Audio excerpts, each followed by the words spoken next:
Richard, in our world where the talkers are praised, how important is the ability to listen? Well, without doubt, unless you can listen well, then it doesn't matter how well you can talk, because you must understand your audience. And you can only ever understand your audience by listening to what they've got to say, not what you want to say. So it's the key skill of communication, but it's just never taught. What makes a great listener? Oh, well, first of all, you need to know what listening really is. So that's the first thing. The second thing is that you've got to know what you want to get from the conversation or the interview or whatever it is. And you must decide what you're listening for. So you must have an outcome. You must know what you want to get. You must have an outcome. And you must decide what you want to know. So you must think, do I want facts? Am I looking for emotions? Am I looking for a mixture of the two? Am I listening for motivators? Am I listening for... So all of those things. So you're trying to work out the values and the beliefs of the person in front of you in order that they can... So you can work them out so that when you put forward your proposal or your argument or whatever it is, your solution, that actually you're talking to them and not to yourself. Yeah. Because so often what we do is we think that's a good idea and we have all these real good plans in our own head, but it may not suit the other person, and we need to suit the other person, not ourselves. So, that make sense? Yeah. So you should know first, you should be aware first about the outcome of this conversation. That's the key. Absolutely. That's the key. Absolutely key. And the absolute key to listening as well is to set your mindset. So what did you want to get from this talk that we're having now? And what you want is a decent interview in order that you can create a decent piece for your paper. So you're listening for keywords, you're listening for this kind of hints that I'm giving, you're listening for tips, you're listening for sound bites. So all of that's in your mind already. So as I start to talk and I start to say things, you're thinking, I can use that, I can use that, I can use that. Exactly. But doesn't this compromise maybe the conversation to some extent? Well, the questions that you've got always compromise it. Well, it will always compromise it. But what's the alternative? To sit and listen to something with nothing in mind. That doesn't make any sense. I think the questions that you want answered will compromise the conversation, because as soon as you ask me a question, you change the subject. But this doesn't change the natural way of conversation by having in mind something particular. Well, okay, let's imagine that you and I are just talking in a bar and we're talking about our lives. So let's imagine that's just a normal conversation. In that case, I'm not going to be listening at the same level as you are now. You're not going to be listening because it's just a conversation. Yes. But when you're doing an interview like this, then you should be listening a lot harder than you would do in the bar. I agree. This is not a move from... This is an absolute movement from what they call the subconscious competence. So in other words, you're great at having conversations, but when it comes to listening at this level, or the elite level, then it's very different. Then you're working. You have to work at it. So what is the elite level of conversation? The elite level of conversation is when what you're looking for, it's the identification, selection, and interpretation of keywords that turn information into intelligence. That's the elite level of conversation. Yes. Okay. There are many researches showing that the closer we feel towards someone, the less likely we are to listen carefully to them. Has this tendency to tune out our closest people changed during the pandemics? How do you think? No, I think we always take more liberties with our family than we do with our workmates. And that's because the closer we are to that person, the more we think we know them, and therefore we're not paying as much attention as we should. And I think with the pandemic, everybody's frustrated, everybody's worried in their own way. We're all struggling because we're not doing what we normally do. So all the things that we normally do, we're having to stop to do. So we're all trying to adapt to a new way of life. And so when someone says, "Oh, I feel really bad," yes, thank you for that. I feel bad as well. So and they get a little bit like frustrated. The trouble with the pandemic, if you think of the pandemic as a traffic jam, I don't know if you suffer from traffic jams in Bulgaria, but in Britain there's lots of traffic jams. But if you do, then you know what it's like. You're driving along quite happily, and it stops. Boom. Yeah.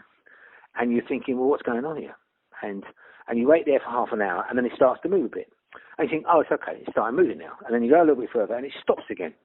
And you think, well, what is going on? And now, because it's the second time, you've become a little bit more frustrated. Yeah. And then it starts going again, and then it stops again. And you think, well, what is going on? Where are the police? What are they doing about this, etc., etc., etc.?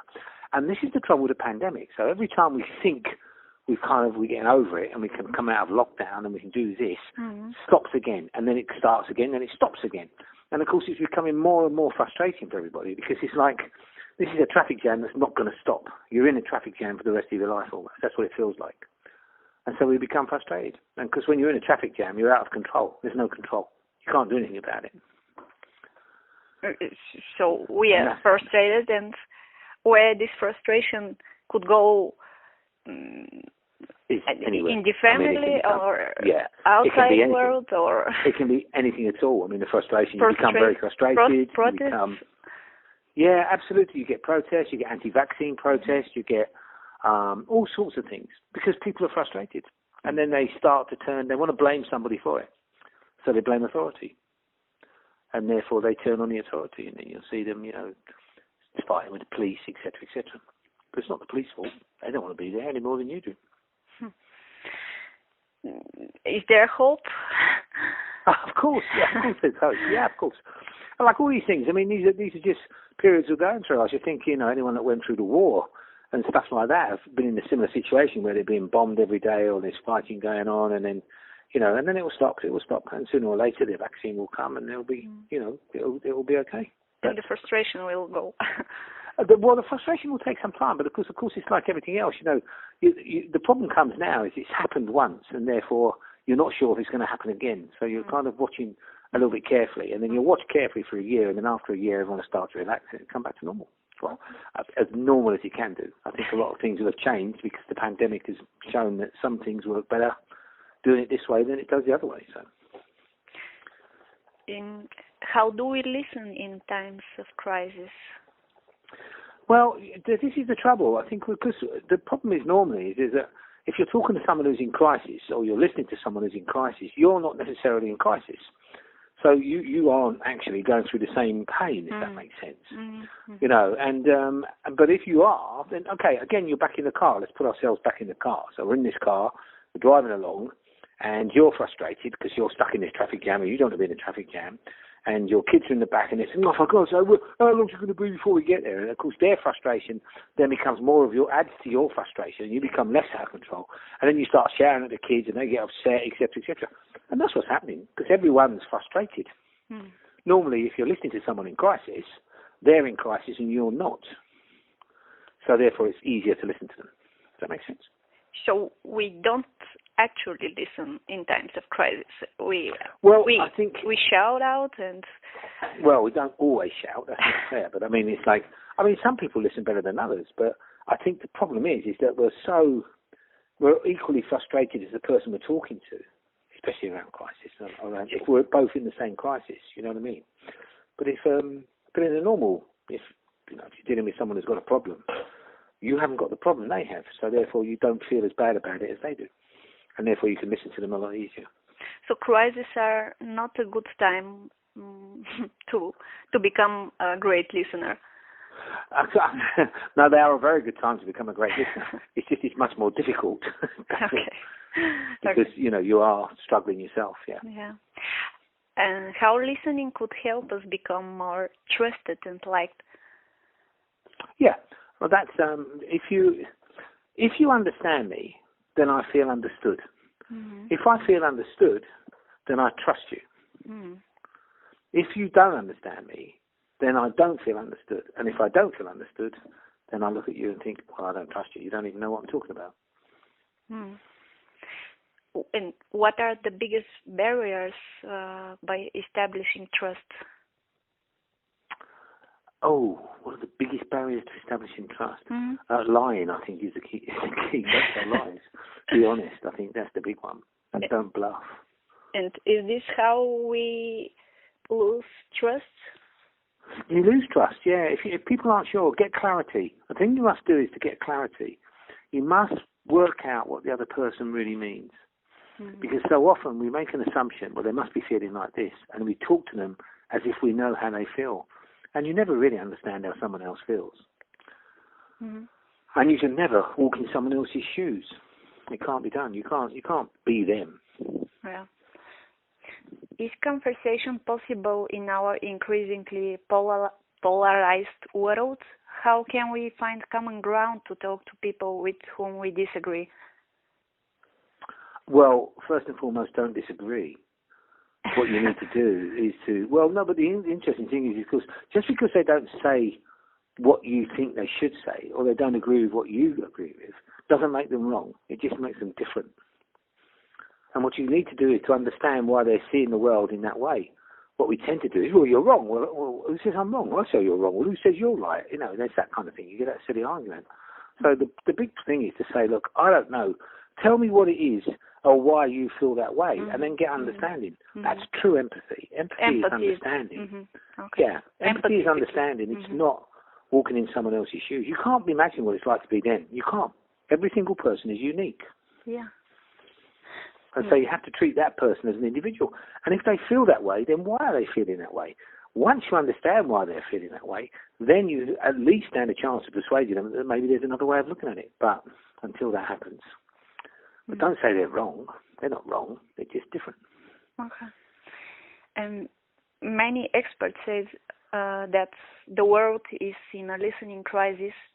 Is this crisis actually the foundation of all the other crises that we are going through right now? Absolutely. Absolutely. Absolutely. If you're talking to people who call themselves terrorists, you've got to find out why they're doing what they're doing. People don't grow up to be terrorists. You know, they feel they've got a grievance, a genuine grievance, and no one's listening to them. Because no one listens to them, they make you listen, and they make you listening by being horrible. Yeah. You know, if you can't get your way by talking to people and trying to show them or trying to listen and get people to listen to you, then you find a way to make them listen. So true, yeah. Yeah. We are used to think that business people are the ones who just give orders, not the ones who listen. You have worked with many business people, with many managers, high-level managers also. Why listening could be crucial for business success?